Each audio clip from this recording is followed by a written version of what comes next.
Hello and welcome back to Tesla News. My name is Marian and I'm your host today, and I'm going to cover with you some major updates from Europe.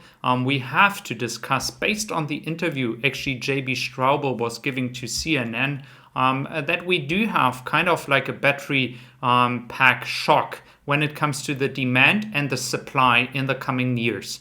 If you check out this graph here, you do see all the projects in Europe right now. It is combined together. If everything is really going the way they are planning to do it, combined we will look into 885 gigawatt hours of capacity. But first of all, we have to look into who is the one with the biggest capacity planned, and this is Tesla.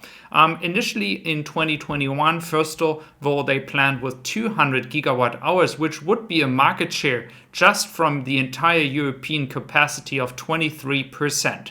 Again, we do know right now that Tesla is not starting to ramp up directly to 200 gigawatt hours.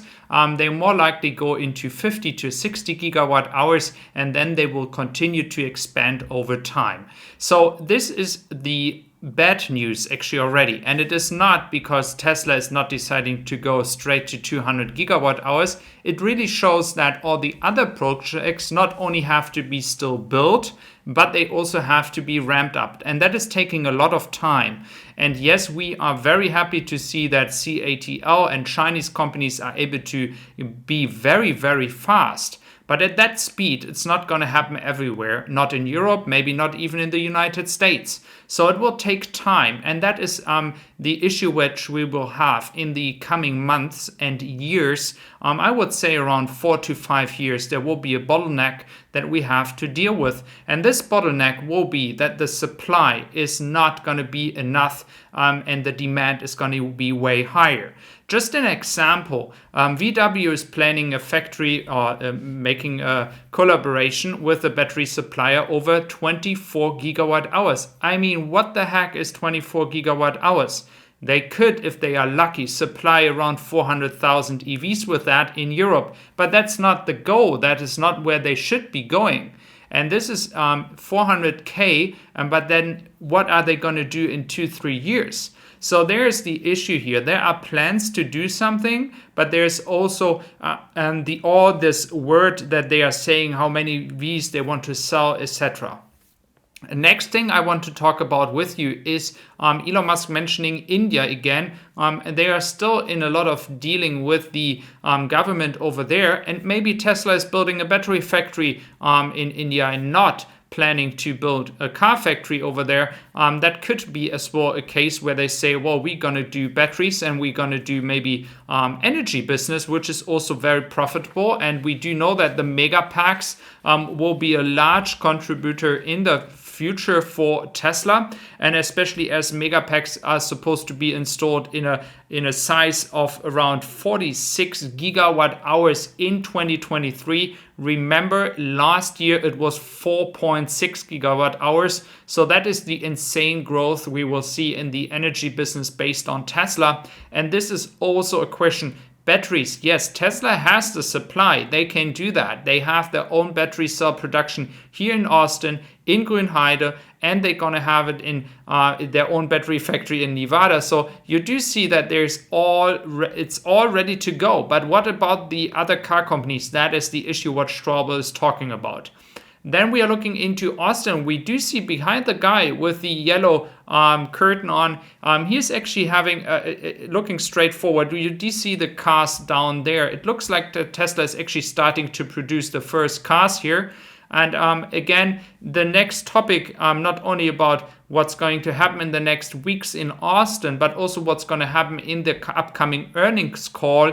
The entire 2022 year will be the year of the semi, the Cybertruck maybe, but the most important factor will be batteries and the ramp up of the 4680 cells. And that is, again, as you see, very, very important for the initial goal to produce more cars, to grow as fast as possible, to get enough batteries out there with enough cars out there to really supply the demand which is out there waiting to get a Tesla. So we do see here again the confirmation information for the January earnings call on the 26th. So really exciting. So just keep that in mind if you have time to listen to it and be live in there.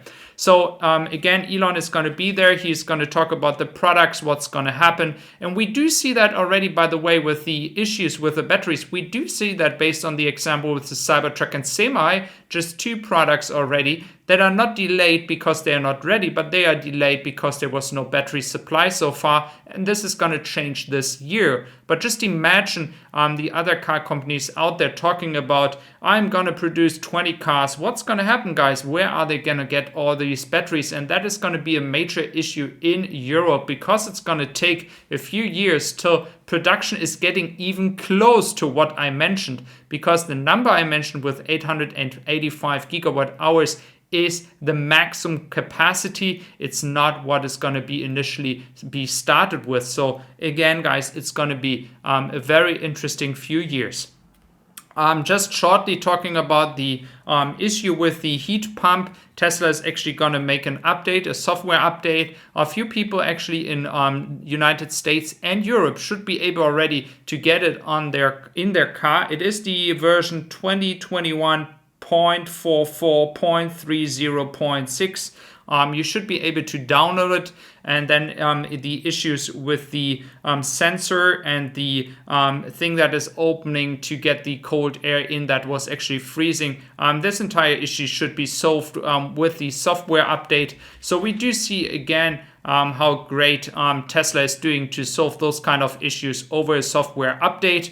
There was actually a Model Y owner that got parts of it transferred to Fremont from his car so that Tesla could really take a look into what was going on with this entire heat pump issue. Just coming back one more time to the battery supply, I do think that the company that is able to get out in this decade as the leader in battery supply, or is the leader in having the best contracts and the best long-term contracts with other battery suppliers, will be the leader in EVs by 2030. That is what I'm projecting. That is my personal opinion.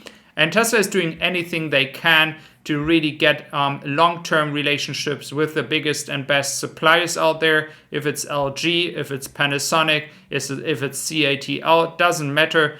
These are the suppliers, and of course their own supply as well. So it's going to be very exciting, guys. And what I find more exciting is to have you on here on my channel. And so I'm very pleased to have you here, and I'm even more pleased if you would let me subscribe or a subscription here. That would be really nice of you. And so I wish you a wonderful day. Glad to have you back here tomorrow, hopefully. So take care. Thank you very much. Bye-bye.